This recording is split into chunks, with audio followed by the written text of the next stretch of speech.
Hi everyone, welcome back to our channel. So today in this video I'm going to show you how to send money from PayPal to bank account in Nepal. So let's get into the video. So firstly, go to PayPal and log into your PayPal account. Once you've logged into your PayPal account, so what you're going to do, you're going to add your bank account that you wish to send in Nepal. So whatever the bank account is, you need to add it so that you will be able to transfer. To add, you can simply click on this add option here, add card or bank, and then you're going to go link a bank account. So we're going to link that bank account that you want to transfer the money to.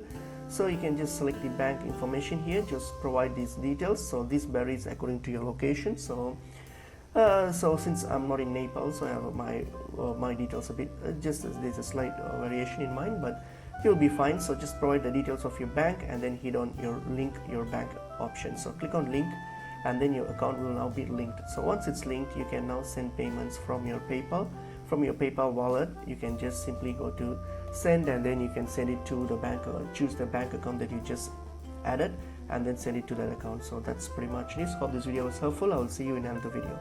Thank you.